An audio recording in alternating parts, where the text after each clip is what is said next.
ირაკლი კობახიძემ სახელმწიფო გრანტის მართვის სააგენტოს ხელმძღვანელად თამარ ზოდელავა დანიშნა. მცლად გიყვებით რამდენიმე წუთში.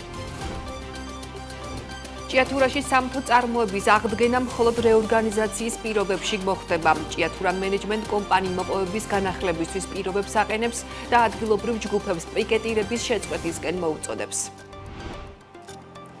სამთოში თბილისში დიდგაბარიტიანი მანქანების პიკის საათში მოძრაობაზე 671,000 ლარის ჯარიმა დაიწერა, მათ შორის ყველაზე მეტი 308,000 მარტში. პირველ კვარტალში 41 ღვინის კომპანიაში ჩატარებული ინსპექტირების შედეგად დარღვევა 3 კომპანიის 5 ნიმუში აღმოჩნდა. საქართველოში ოპერირების 26 წელს მაკდონალდსი 26 ახალი რესტორნი გვხვდება. თბილისში მაკდონალდსის ახალი რესტორანი ვაჟა ფშაველას გამზირზე გაიხსნა. მოგესალმებით, ეთერშია BMG საინფორმაციო სამსახურის სტუდიაში ელენე გოგბერაშვილი მუშაობს. ირაკლი კობახიძემ სახელმწიფო გრანტის მართვის სააგენტოს ხელმძღვანელად თამარ ზოდელავა დანიშნა. სააგენტო ახალი სიპია, რომელიც იმ საზოგადოებრივ ორგანიზაციებს დააფინანსებს, რომელთა პროექტები მთავრობის პრიორიტეტულ მიმართულებებში მოხდება. სააგენტოს წლევანდელი ბიუჯეტი 20 მილიონი ლარით არის განსაზღვრული. უცხოური დაფინანსების მიღების შეზღუდვის პირობებში აღნიშნული სიპი ქართული ოცნებისთვის უცხოური საგრანტო დაფინანსების ერთგვარი ალტერნატივაა. ამასთან უკვე ძალაშია გრანტების შესახებ კანონში ცვლილებებიც, რომლის მიხედვითაც სამოქალაქო სექტორი მთავრობის თანხმობის გარეშე უცხოურ დაფინანსებას ვეღარ მიიღებს. თანხმობა გრანტის გაცემაზე დასჭირდება დონორს და არა გრანტის მიმღებ ორგანიზაციას. აკრძალული გრანტის მიღება კი გამოიწვევს გრანტის მიმღების დაჯარიმებას აღნიშნული გრანტის ორმაგი ოდენობით. რაც შეეხება მთავრობის ახალი სიპის ხელმძღვანელის სამუშაო გამოცდილებას. თამარ ზოდელავა წლების განმავლობაში გერმანიის საერთაშორისო თანამშრომლობის საზოგადოების საპარლამენტო პროექტების მენეჯერი იყო. ასევე იყო ევროპის საბჭოს პროექტის მრჩეველი და ასევე აღმოსავლეთ პარტნიორობის საჯარო მმართველობის რეფორმის რეგიონული ფონდის პროექტის მენეჯერის პოზიცია ეკავა.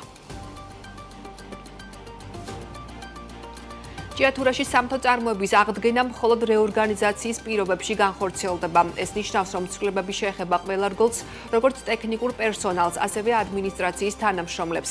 სწორედ ეს მიაჩნია მაღაროების მმართველ კომპანიას ერთადერთ გზად მომგებიანი, სტაბილური და უსაფრთხო ოპერირების დასაბრუნებლად. რეორგანიზაციის პარალელურად დაიწყება დახურული მაღაროების ტექნიკური ინსპექტირება, ხოლო თითოეული მაღაროს შესწავლის შემდეგ დაიწყება აღდგენა გამაგრებითი სამუშაოები. კომპანიის პოზიცია უცვლელია, პიკეტირების პირობებში წარმოების აღდგენა შეუძლებელია. კომპანია აცხადებს, რომ ჭიათურაში სამთო წარმოება ან გაიხსნება ახალ წესებზე დაფუძნებული მოდელით, ან საერთოდ ვერ აღდგება. მაღარო უკვე 1 წელზე მეტია პარალიზებულია, განსაკუთრებით მძიმე ვითარება შუქრუთისა და კოროხნარის მაღაროებშია, საიდანაც კომპანია მადნის 70%-ზე მეც მოიპოვებდა. კომპანია მოუწოდებს ადგილობრივ ჯგუფებს შეწყვიტონ პიკეტირება და ხელი არ შეუშალონ ჭიათურაში სამთო წარმოების აღდგენას.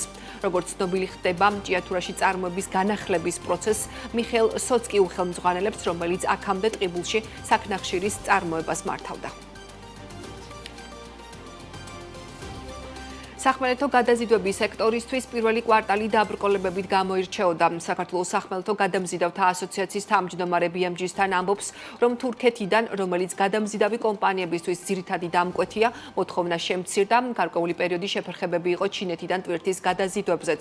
აღსანიშნავია, რომ იანვარ-მარტში საქართველოს დერეფანში ტრანზიტული ტრაილერების რაოდენობა 5%-ით არის შემცირებული. ირაკლი ნემსაძის შეფასებით ის, რომ ტვირთნაკადისა და გამტარუნარიანობის მიმართულებით ზრდა არ იყო, უკვე არის შეშფოთების საფუძველი, მისი თქმით იმისთვის, რომ შუა დერეფანმა ტვირთნაკადების შენარჩუნება შეძლოს და ტრანსნაციონალური ტვირთების გადაადგილება სწორედ ამ მარშრუტით განხორციელდეს, ამისთვის დერეფანი ეკონომიკურად რენტაბელური უნდა გახდეს, მით უმეტეს იმ ფონზე, რომ საუბარი მიდის სამხრეთ დერეფნის როგორც ალტერნატივის განვითარებაზე, რა შემთხვევაშიც გარკვეული მოცულობები ევროპაში შესაძლოა სომხეთისა და თურქეთის გავლით საქართველოს გვერდის ავლით გადაიზიდოს.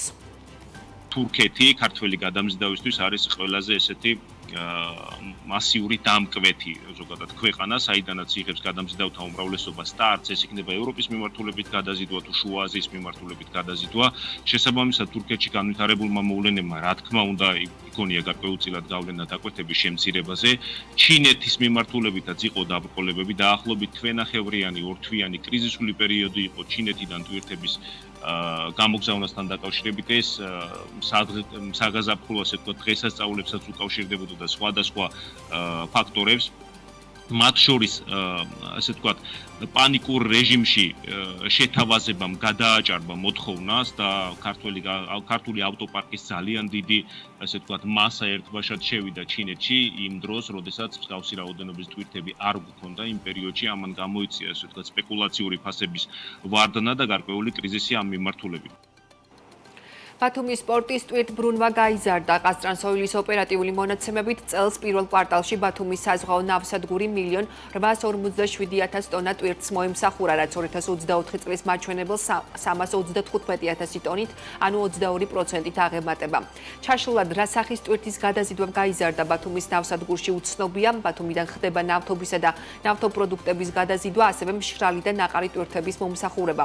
მათ შორის სწორედ ბათუმის პორტიდან ხდება შუააზიური ქვეყნებიდან სასუქების ნაწილის ტრანსპორტირებაც. აღსანიშნავია, რომ ბათუმის საზღვაო ნავსადგურის ტვირთბრუნვა 2024 წელს 9%-ით იყო გაზრდილი და 3.6 მილიონ ტონას შეადგენდა. პოზიტიური იყო პირველი კვარტალი ფოთის სპორტისთვისაც. ბოლო 4 წლის განმავლობაში წელს პირველ კვარტალში ფოთის სპორტმა კონტეინერების ყველაზე მეტი რაოდენობა დაამუშავა. ფოთის საზღვაო ადმინისტრაციის მონაცემებით იანვარ-მარტში ნავსადგურში 146.468 ტეუ კონტეინერი დამუშავდა 16%-ით მეტი ვიდრე შარშან. ამავდროულად გაიზარდა საკონტეინერო გემების მიღებაც.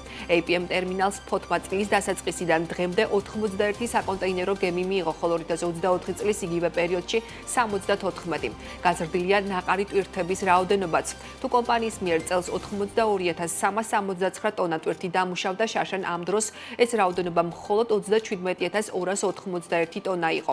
რა ტენდენციებია საზღვაო პორტებში? ზვიად ჩხარტიშვილი ფოთის საზღვაო ნავსადგურის ადმინისტრაციის ხელმძღვანელი შემოგვიერთდება BMG TV-ზე 15 საათსა და 30 წუთზე. ამერიკაში ჩასული ლევან დავითაშვილი საერთაშორისო საფინანსო კორპორაციის რეგიონალურ ვიცე-პრეზიდენტს ალფონსო გარსია მორას შეხვდა. ეკონომიკის სამინისტროს ცნობით შეხვედრაზე EFSI-ის საქმიანობა, ასევე მიმდინარე და სამომავლო პროექტები განიხილეს. ყურადღება გამახვილდა კორპორაციის პრიორიტეტებზე ქვეყნის კერძო სექტორის დაფინანსების კუთხით ისეთ სექტორებში, როგორიცაა ენერგეტიკა, მრეწველობა, ტრანსპორტი და დაკავშირებადობა, შუა ერეფნის შემდგომი განვითარება და სხვა. კორპორაცია განიხილავს რამდენიმე პრიორიტეტული მიმართულებით საქმიანობას, მათ შორის ქართული ბანკების მეშვეობით მცირე და საშუალო საწარმოების დაკრედიტებას და ასევე მსხვილი პროექტების უშუალოდ EFSI-ის მიერ დაფინანსებას. საუბარია კერძო და არასაჯარო სექტორის დაფინანსებაზე, საუბარია ენერგეტიკულ პროექტებზე, ასევე მინერალური სასუქებისა და ქიმიური მრეწველობის ხელშეწყობაზე. ასევე საუბარი შეეხო ახალი სატელეკომუნიკაციო ინფრასტრუქტურის დაფინანსებას. საერთაშორისო საფინანსო კორპორაციასთან თანამშრომლობის დიდი ისტორია გააჩნია საქართველოს. ჩვენ მომავალში ძალიან საინტერესო გეგმები გვაქვს, რაც განვიხილოთ ხელმძღვანელობასთან. ერთი მიმართულება ეს უკავშირდება მცირე და საშუალო საწარმოების დაკრედიტებას კონკრეტული პრიორიტეტული მიმართულებებით, რომელიც გავრცელდება საქართველოში არსებული ბანკების მიერ, მაგრამ საერთაშორისო საფინანსო კორპორაციის დაფინანსებით. მეორე მიმართულება არის უკვე პრიორიტეტული პროექტები და პრიორიტეტული სექტორები, უფრო მსხვილი პროექტები, რომელიც პირდაპირ საერთაშორისო საფინანსო კორპორაციის მხრიდან დაფინანსდება. აქ საუბარია კერძო სექტორის დაფინანსებაზე და არასაჯარო სექტორის დაფინანსებაზე. კონკრეტული მიმართულებები გამოიკვეთა და ეს იქნება ძირითადად ენერგოპროექტები, რომელსაც კერძო კომპანიები განავითარებენ. ძირითადად ეს იქნება ასევე განახლებული ენერგეტიკული პროექტების მიმართულებით. მეორე მიმართულება, სადაც ასევე საინტერესო თანამშრომლობა იგეგმება საერთაშორისო საფინანსო კორპორაციასთან, ეს არის წარმოების ხელშეწყობა და განვითარება. მათ შორის ისეთი მსხვილი ინდუსტრიული დარგების მიმართულებით, როგორიც არის მინერალური სასუქების წარმოება, ქიმიური მრეწველობა, პროექტები, რომლებიც უკვე განიხილება და დამტკიცების ეტაპზე გადადის მალე. ქიმიურ მრეწველობასა და ენერგეტიკასთან ერთად ძალიან აქტუალური იქნება ისეთი პროექტების განხორციელება, რომელიც საქართველოს როგორც ციფრული ხაბის როლს გაზრდის. აქ საუბარია ახალ სატელეკომუნიკაციო ინფრასტრუქტურის დაფინანსებას. 2025 წლის პირველ კვარტალში 41 კომპანიაში ჩატარებული ინსპექტირების შედეგად ღვინის ეროვნულმა სააგენტომ 3 კომპანიის 5 ნიმუში დარღვევა აღმოაჩინა. სააგენტოს ინფორმაციით აღნიშნულ პერიოდში 88 კომპანიაში განხორციელდა სახელმწიფო კონტროლი, რაც საწარმოებში ღვინის ტექნოლოგიური პროცესის საქართველოს კანონმდებლობით განსაზღვრულ მოთხოვნებთან შესაბამისობის დადგენას გულისხმობს.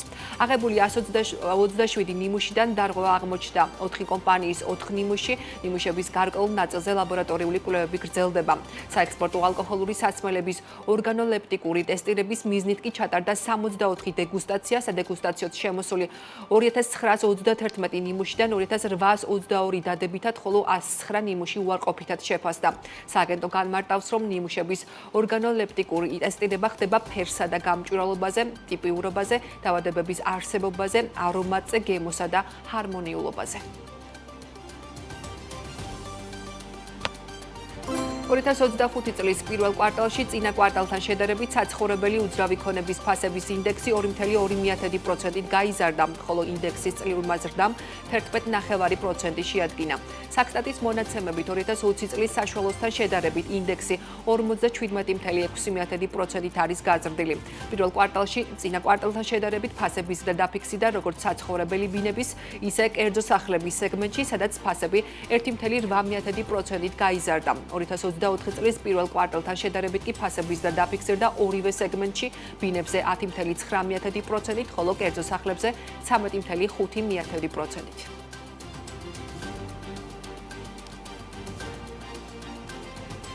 საქმის კურსი ამით დასრულებულია. განახლებული ბიზნესი და ეკონომიკური ამბებით BMG TV-ზე 15 საათსა და 30 წუთზე დაუბრუნდებით. დროებით.